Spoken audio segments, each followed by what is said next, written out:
Well, we let these chickens out and get a little yard time. This is the second time we've done it, but let's see if they all go back in when it starts getting dark, or otherwise I gotta start chasing them in.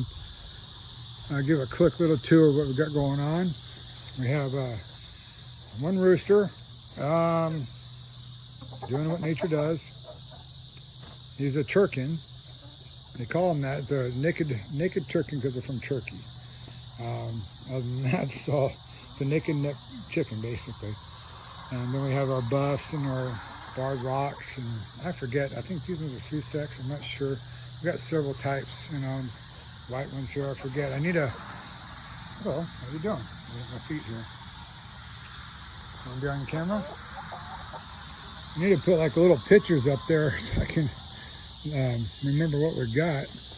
We're in the process of finish off this chicken coop, and we got our little Polish ones with the little Phil Stiller hairdos, some more barred rocks and buff Orvingtons. Got 6 barred, 6 buffs, and 3 of they're the Polish. I forget what they're called, Polish something, but there's 3 of those. You can see them right there. One in the upper corner and one here, and then one down at the bottom. Oops, sorry, sticking out of autofocus from the gate. And they're all curious. All these buffs are always curious. But we've been working hard and trying to get our meat birds going. All these guys here in the chicken tractors are jumbo Cornish crosses.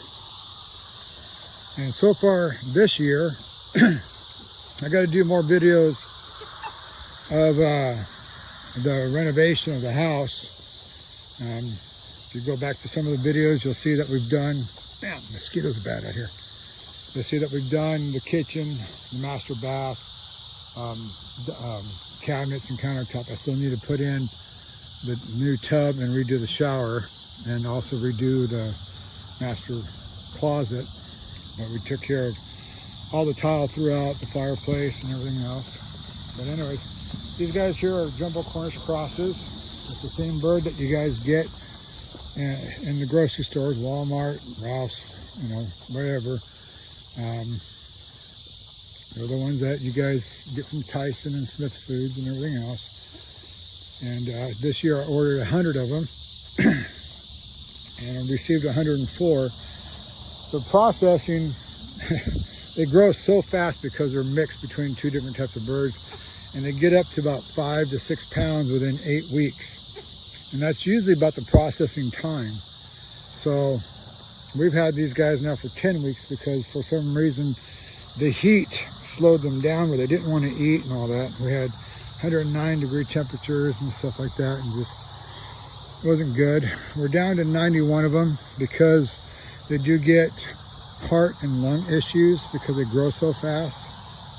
But they're hybrided for meat production. That's why you'll see 6, 7, up to 900,000 of them being done inside these big old huge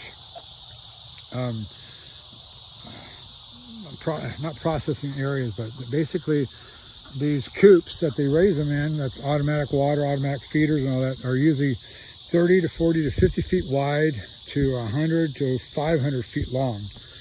And those are the ones that are serious about making sure that they're providing the meat out there for everybody to go have barbecues with and go to the restaurants, KFC and all that.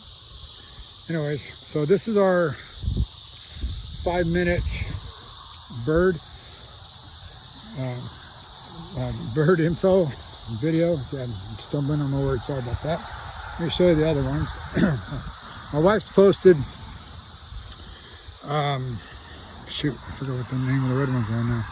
Well, Rhode Island Red with the 3 barred rock chicks. The barred rock chicks came from him, because she used to be in this pen with these other 2. And we also have a buff that's up inside the top area up there with the doors open. Everybody's starting to get ready to go to bed. Get inside their perching area. And they're all starting to come in. Good. We don't have to chase them in. This is what I wanted to see. That way I can let them out on their own for a while, and they can go back to bed. And I just got to take a head count, make sure we got 18 in that one, 15 in that one, and 4 in the other one, and go from there. But anyways, this is what's going on with the birds. I'll give a complete video of basically this whole area we did this summer between the greenhouse, the garden, chicken coops. And like I said, we're still working on that one there. I'm building another coop for over here. We have a mini coop inside there for mama and the chicks. The one over here is going to be for my Jersey Giants that I want to order.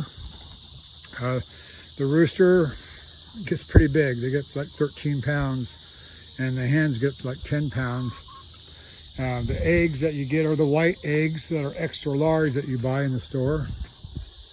Those usually come from like the Jersey Giants and stuff like that, the big extra large eggs, because they're big birds. And here's the group that I let out earlier today to see if they come back inside. I went ahead and closed up their gate on it, because all 18 of them are now ready for bed. Now the hard ones to get are the kids. You know how kids like to stay out late and play late? Well, this guy's over there don't want to go to bed yet. So go on, get in there. Yeah, this is our everyday routine. Every night, every morning. I'm going to redo this door here. Get rid of these glass pane ones. I did those in the beginning.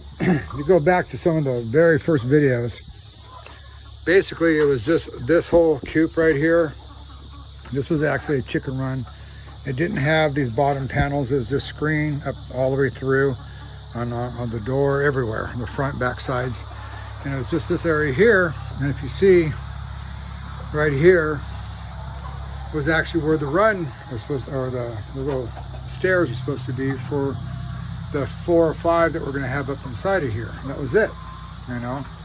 And then we end up getting Cornish crosses, like this one here. She doesn't walk that well, so she doesn't do well in the tractor, so I put her out here. You can see she kind of barely gets around. But anyways, we end up getting 9 Cornish crosses, not knowing that they were Cornish crosses. They didn't move much. They didn't like to walk. They just kind of sat in one area. You have to force them to move. That's why people use chicken tractors, to force them to move. Otherwise, they just sit in one spot, eat and drink all day, and trust me, it makes a mad mess. So we end up having to put them in here, divide up the 5 that we have,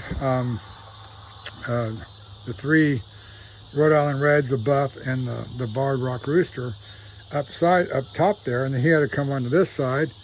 And then we had cattle panel, which is about 52 inches tall, where we let the Cornish crosses come out and around just to get out a little bit, but they didn't go far, you know. They just kind of got right out the door, and that was it. Some of them just sit right out the door inside the thing. So I had to find a way. You see all these holes all over, which destroyed my hard work. Yeah, I'm crying a little bit. Putting these, you know, painted plywood up there. First it was just plywood, then I painted to try to blend it in, and you know, I didn't like it. So over the time I've been changing it up. We end up putting paneling down below on the inside. I'm taking out the wires up here so they have full plexiglass, so they have light, but yet still protection from the wind and the rain and sleet and everything else. I have panels, storm shutters, that are going to go on the outside of the mesh areas, which are inside the shop now. We cut them today, and they'll recess in and they'll lift up, and I'll have little arms that hold them open, and kind of similar to what we have over there with that one. And pretty close to what we did with this other one here. Over here, my helper, Matthew, and I came up with this idea of using paint stirrers. So what we did is I got a screw and a washer, put it at the bottom, right there, and just use paint stirrers. And so we just go in and we just slide them up when it rains and drop it down and latch it. So that's our temporary fix for there. So I'm going to probably do something similar to that on the main coop, but with thicker wood, and just cut it on the table saw. But my whole point of this video is to let people know, that these guys, they're fighting for the perch location. Every night they fight for a perch location. I made them all the same height so there wouldn't be any pecking order, but they still do it, I got to get these little guys inside because like the rest of these, all these guys here are protected, all of them on this side, but since this is a new area, this section is not protected from any predators getting in, especially the hawks and vultures and stuff that we have out here, and eagles. And if I don't get these little guys in, we get a lot of raccoons out here. I see a lot of raccoon feces all around the Cornish crosses. So I have to get these little guys to bed. They won't listen. They don't do it on their own. This is their second or third night in this coop. So they've been inside of that container right there, the big one, for about, since they were chicks until up to 3 days ago. So guys, take care. God bless. And this is Thompson Farmstead Adventures.